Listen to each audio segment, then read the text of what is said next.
एक तरफ तो पाकिस्तान का अंदरूनी मामला है ना, वो तो बड़ा हीटअप हुआ हुआ है। तो पाकिस्तान का सरहदी मामला बड़ा खतरनाक हो गया सर। ईरान इस वक्त जिस तरीके से वेनेजुला में एक सिचुएशन हुई, वेनेजुला के सदर को उसके घर से उठा के उसकी बेगम समेत अमेरिका पहुंचा दिया गया, हथकड़ियां लगाई गई, पूरे मुल्क में घुमाया गया।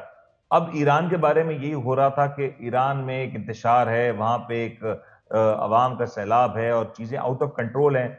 कुछ इस तरह की भी खबरें चल गई या चलाई गई या व्हाटसोएवर के शायद वहां की जो उनकी सुप्रीम लीडर हैं वो मुल्क से फरार हो गए या फरार होने की कोशिश कर रहे हैं।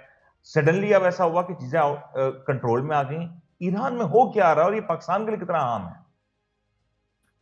देखिए, पहले ईरान को हम डिस्कस कर लें कि ईरान में जिस तर्ज की हुकूमत पिछले 40-45 साल से रही है, उसमें वो मतलब डिक्टेटर हैं। वो अपने मामलात को डिक्टेशन के जरिए हल करते हैं।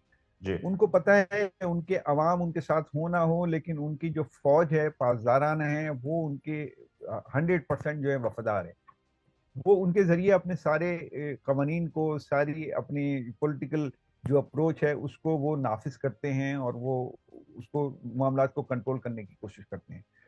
देखिए, जो हालिया तेहरान में या तकरीबन 32 शहरों में मुजाहरे हुए हैं, और वो बढ़ते जा रहे हैं, वो गालिबन और भी शहरों में फैले हैं, 40 शहर तक गए हैं। मुख्तलिफ खबरों के हवाले से मैं बात कर रहा हूँ कि जो आई हैं हम तक, उसमें उन 40 शहरों में वो मुजाहरे हुए हैं। लेकिन ईरानी गवर्नमेंट या ईरान का मीडिया कहता है कि वो 26 शहरों में मुजाहरे हुए हैं। चलिए, 26 में भी अगर हुए हैं तो ये मैटर करते हैं कि लोग परेशान हैं। अब लोग इसमें कोई शक नहीं है कि अगर आपके साथ भी हैं तो परेशान है। माशी हालत उनकी बहुत खराब है। हम्म। इतना ज्यादा डॉलर का, जो $1 अब 1,30,000 1,40,000 तोमान का $1 हो रहा है। तो इसमें उनकी मईशत बिल्कुल तबाह होकर रह गई है। अभी 3-4 मतलब महीने पहले, या मेरे ख्याल है साल पहले, जंग से पहले आप कह लीजिए, यही डॉलर जो है वो 4-5 हज़ार 6 हज़ार तोमन का था। अब वो बढ़कर इतना ज्यादा हो गया था। लोग बहुत परेशान हैं कि क्योंकि उनकी मईशत, अगर वो कोई चीज इंपोर्ट करते हैं तो वो उसको सह नहीं पा रहे हैं। वो उसकी जो जो महंगाई है वो जी। बहुत ज्यादा बढ़ गई। तो ये वजह है वहां पे। रियासत, अच्छा, अब इसको ईरान का सप्रेस करना मसला है। अब महंगाई है मेरी या बात कुछ मेरी बैरूनी बात मामला अगर भी है? जी जी मेरी बात अगर कंट्रोल जी जी। कंप्लीट हो जाए, कंक्लूड करूं मैं अपनी बात। देखिए, अब इसका जाहिर है कि इसमें एक रद्दमल आ रहा है लोगों का कि इतनी महंगाई हो रही है, आप क्या कर रही है हुकूमत। अब हुकूमत क्या कर रही है कि दो तरीके से उसको हैंडल करने की कोशिश कर रही है। खामनाई साहब उसको दो तरीके से हैंडल कर रहे हैं। एक तो वो ये बात कह रहे हैं कि भाई आपके जायज मुतालबात हैं, हम उसको हल करते हैं। और वो गालिब उन्होंने $7-8 का जी। उन्होंने महीने का कहा भी है कि भाई हम ताजरों को देंगे। अब $7-8 से क्या बनता है, ये तो उनको भी पता है, और हम्म। सारी उनकी ईरानी कौम को पता है। और हम्म। दूसरी बात, वो ये कर रहे हैं कि वो सप्रेस कर रहे हैं उसी तरीके से जैसे वो माजी में मामलात को चलाते रहेंगे, वही ताकत के जरिए आपने दबाना है लोगों को। और तीसरी बात ये कि वहाँ किसी मीडिया की रसाई नहीं है। आपको जो इमेजेस मिलते हैं, जो फुटेजेस मिलते हैं, वो सेटेलाइट फुटेजेस हैं। जी। वहाँ अंदरूनी तौर पे मीडिया की रसाई नहीं है। आपको पता ही नहीं है कि 36 शहरों में हो रहा है, 40 शहरों में हो रहा है, एहतजाजी मुजाहरा है, या 26 शहरों में हो रहा हम्म। है। ये अलबत्ता है कि आपको ये पता चलता है कि मुजाहरे हो रहे हैं। तो जी। असल बात तक तो आप पहुंच ही नहीं पाते हैं। उनकी इतना सख्त कंट्रोल है उनका मीडिया के ऊपर, उनकी गवर्नमेंट का। तो असल बात तो जब आप असल बात तक नहीं पहुंच पाएंगे तो आप असल सही तजिया भी उस तरह नहीं कर पाएंगे हालात का किस तरफ जा रहे हैं। लेकिन एक बात तय है कि जी। उनका कंट्रोल इतना मजबूत है अवाम पर कि वो अपने लोगों को हिलने नहीं देते। और वो, मेरा मेरा नहीं ख्याल कि इसकी वजह से उनको कोई प्रॉब्लम हो। रियासत, क्या ईरान का मामला वेनेजुला जैसा हो सकता है कि सडनली कोई अमेरिकी जहाज आए, कोई कमांडोज आए, वहां से ईरानी सुप्रीम कमांडर को लेके चले जाएं? ऐसा कुछ जो सब बातें हो रही हैं, ऐसा कुछ मुमकिन है? देखिए, अगर ये मुमकिन होता ना तो वो अभी जो इसराइल ने हमला किया और खुद अमेरिका ने आके बम्बार्डमेंट किया वहां, वो उस वक्त कर चुके होते हैं।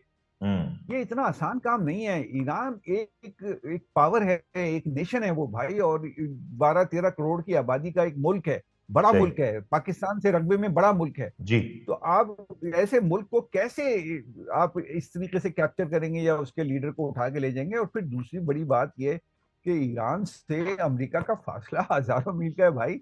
ये कोई हम्म। हेलीकॉप्टर का सफर थोड़ी है कि उठा के आप हेलीकॉप्टर में ले जाएंगे और वो मसला हल कर देंगे। और मतलब पहले तो उठा ही नहीं सकते आप। सही। दूसरा, अगर आपने फर्ज कर लीजिए ऐसा किया सर भी, कहीं तो दाएं बाएं से मिसाइल या मदद तो आ ही भाई, सकती है ना, ईरान के साथ बहुत सी सरहदें हैं, कहीं दाएं से कहीं बाएं से कोई मदद आ जाए, आप नहीं समझ नहीं, सकते हैं। मदद आ भी जाए, मगर मदद अगर आ भी जाए तभी ये मुमकिन नहीं है, इसलिए कि ईरान कुछ भी नहीं है तो मिसाइल पावर तो है ना। जी तो बिल्कुल। आप वहां पे पहुंच ही नहीं पाएंगे, आपके सारे जहाज, आपके हेलीकॉप्टर उड़ा दिए। अभी देखिए कितने जबरदस्त हमले किए जंग के दौरान इसराइल के खिलाफ। उन्होंने अपने आप को तसल्ली तो दी है कि हमने मिसाइल चलाए, वो लगे नहीं किसी को, वो हदफ पे नहीं लगे, ये अलग एक सब्जेक्ट है, अलग अलग एक मैटर है। हम्म। लेकिन उन्होंने अपने यहाँ रिस्पॉन्ड तो किया है, लेकिन अगर उन्हीं की रेंज में कोई आ गया फिर तो हम्म। वो नहीं बच पाएगा ना। बिल्कुल। फिर तो कोई वो जहाज हो या हेलीकॉप्टर हो, वो फिर वो बच नहीं पाएगा। तो इतना आसान नहीं है।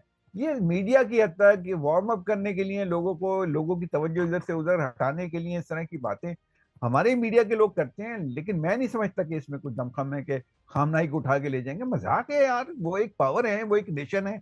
वेनेजुएला आपके पड़ोस का मुल्क है, बराबर में आप, मतलब आपके बैठा है। आपको कितनी देर लगी वहां से सदर को उठा के अपने जी। न्यूयॉर्क पहुंचाने में, या अपने मुल्क गोंतनामा बे पहुंचाने में कितनी देर लगी?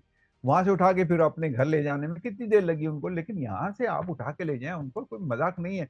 इस तरह कर खुद अमेरिका भी नहीं करेगा। वो समझता है कि यार हमें अपनी अगर वकार बचाना है, इज्जत बचानी है, अपना नाम बचाना है, तो कम से कम इस तरह की कोई हरकत ना करे जिसमें हमें शदीद बदतरीन नाकामी हो। अभी वहां भी आप देख लें कि वो इतराफ कर रहे हैं, उनके 24-25 जो है वो उनके एहलकार मारे गए हैं इस ऑपरेशन में। हालांकि मैं समझता हूं कि वेनेजुएला में उनकी इंटरनल जो पॉलिटिक्स है, उसमें उनकी फौज और उनकी स्टैब्लिशमेंट अमेरिका के साथ खड़ी थी और सारी सही। इंफॉर्मेशन दे रही थी कि ये करो करो। तो उनके इशारे पे किया गया। उसके बावजूद वो फौज ने नीचे के लोगों को तो नहीं पता होता, उन्होंने डिक्शन किया और 75 लोग मरे, जिसमें 25-26 जो है अमेरिकन एहलकार हैं, यानी उनके फौजी हैं। तो ऐसा नहीं है, इतना आसान नहीं है काम ये कि अमेरिका वहां से आएगा यहाँ आके ऑपरेशन ईरान में कर लेगा। वो वहीं कर सकता है, और शायद वो ये पहला और आखिरी ऑपरेशन होगा। इसके बाद वो ये काम क्यूबा में भी नहीं कर सकते, वो वेनेजुएला के बाद कोलंबिया में भी ये काम नहीं कर सकते, इवन सही। मैक्सिको में जो बिल्कुल उनकी सरहद से लगा हुआ है, ये काम वहां भी नहीं कर सकते। वो उन्होंने कर लिया एक काम, इसलिए कि आसान हदफ था, आपकी पूरी नेटवर्किंग थी वहां पे, आपकी सारी जितनी भी आपकी इंटेलिजेंस थी वहां पे काम कर रही थी, फिर अंदर के लोग आपके साथ मिले हुए थे। अब सब जगह तो ये मुमकिन नहीं। अब आप ग्रीन लैंड के हवाले से इसी तरह की बातें जब अमेरिका ने करनी शुरू की हैं, तो पूरा यूरोप उसके खिलाफ हो गया। सही। और ग्रीनलैंड, डेनमार्क ने और ग्रीनलैंड के वजीर आजम ने शदीद मजम्मत की है। आज भी उन्होंने कहा जी हम हमला नहीं करना चाहते, हम तो खरीदना चाहते हैं। यानी ये डोनाल्ड ट्रम्प कह रहे हैं कि हम तो हमला नहीं वो तो करना है, हम तो कनाडा को भी खरीदना खरीदना चाहते हैं। चाह रहे हैं, वो तो सभी को खरीदना चाह रहे हैं। मतलब आप देखें ना, ये आदमी जब से आए, ये वो हमारे एक दोस्त हैं, एक टेलीविजन प्रोग्राम में उन्होंने कहा कि ये दूसरा हिटलर है, और ये बिल्कुल ही बिहेविंग लाइक हिटलर। तो ये सेकंड हिटलर हमें मिल गया, और इसकी वजह से दूसरी आलमी जंग के इम्कानात बढ़ते ही जा रहे हैं। अगर आप इस तरह बिहेव करेंगे तो ना चाइना बर्दाश्त करेगा, ना रूस बर्दाश्त करेगा, ना आपका अपना पड़ोसी मुल्क कनाडा बर्दाश्त करेगा। सही। जो ताकतवर ममालिक, इवन देखें कि बरतानिया तो अमेरिका के साथ साथ था, यानी उसके उसकी समझ लो कि एक उसी सोच का एक दूसरा मुल्क है बरतानिया। जी। अमेरिका के साथ रहा है हमेशा से। लेकिन जिस दिन उसने वेनेजुएला पे हमला किया और वहां के सदर के साथ ये काम किया, तो बरतानिया ने डिस्टेंस किया अपने आप को कि भाई नहीं, हम इनके साथ नहीं, हमें नहीं पता ये सोलो फ्लाइट लिया इसने, हमारा इससे कोई ताल्लुक नहीं है। पहले ही दिन उसने, 2 घंटे के बाद बयान आ गया था बरतानिया की हुकूमत का। और दूसरा, बरतानिया की हुकूमत ने इस मामले में, ग्रीनलैंड के मामले में भी एहतजाज किया है कि भाई आप कैसे कर सकते हैं वहां से आके इधर के, हमारा ही है। क्योंकि वो कहते हैं कि ये नेटो का हेडक्वार्टर हमने बनाया हुआ था, ये नेटो फोर्सेज वहां पे थी, तो इसलिए हम, ये हमारा हो गया। और ये तो कोई जवाब नहीं है यार। तो मेरा ख्याल है कि वो रियाज साहब, जस्ट टू ये कंक्लूड, मेरा आखिरी 1 मिनट है, मुझे बता दें, अल्लाह ना करे ईरान में कोई चीज ऐसी हो जाती है, कोई फ्लैश पॉइंट बन जाता है, कोई मजीद वहां पे एक रैली बन जाती है, या कोई जंगी सूरत हाल बन जाती है, इस वक्त पाकिस्तान कितना तैयार है इस फ्रंट को लेके? क्योंकि ऑलरेडी एक इंडिया वाला फ्रंट स्ट्रेस्ड है, और ईरान वाला फ्रंट अगर ये भी एक खुल जाता है या इधर कोई एक इंतशार हो जाता है, तो पाकिस्तान कितना तैयार? Just last 2 minutes. देखिए, जो ईरान और इसराइल की जंग थी ना, वो भी पाकिस्तान ने खत्म करा। पाकिस्तान ने मीडिएशन की थी अमेरिका, इसराइल और ईरान के दरमियान, सही। मतलब ब्रिजिंग की थी। और मैं समझता हूँ कि वो इस वक्त भी ब्रिजिंग के लिए तो बड़ी अच्छी पोजीशन में है पाकिस्तान, और वो मीडिएशन करेगा, वो ताल्लुकात को मामूल पर लाने के लिए अपनी सफारतकारी करेगा। पाकिस्तान जंग में नहीं कूदेगा, पाकिस्तान जंग का हिस्सा भी नहीं बनेगा। आप ये समझते हैं कि अगर अमेरिका ने वो कार्रवाई की कि वो वहां से उठा के खामनाई को पाकिस्तान में ला के रख के और यहाँ से ले जाएंगे? ऐसा नहीं मुमकिन। Pakistan will not be part of this, जो भी वॉर की पोजीशन है इसका वो हिस्सा नहीं बनेगा, और ना उसको बनना चाहिए। तो पाकिस्तान इस हवाले से सेफ साइड पे है, ऐसी कोई परेशानी की बात नहीं है पाकिस्तान के। Thank you so much. Riyaz Aziz साहब हमारे साथ मौजूद थे और यकीनी तौर पे आपने गुफ्तगू सुनी। सो पाकिस्तान के अंदरूनी मामलात क्या हैं, बैरूनी चैलेंजेस क्या हैं, और सब में एक चीज बड़ी आम है कि पाकिस्तान में पॉलिटिकल कंसेंसस और पॉलिटिकल स्टेबिलिटी होनी चाहिए। अगर ये सब होगा तो पाकिस्तान ये सारे चैलेंजेस से बेहतर तौर पर मुकाबला कर सकेगा। उम्मीद करता हूं आपका आज का प्रोग्राम पसंद आएगा। मेजबान इनको इजाजत दीजिए, अपना ख्याल रखिएगा। अल्लाह हाफिज।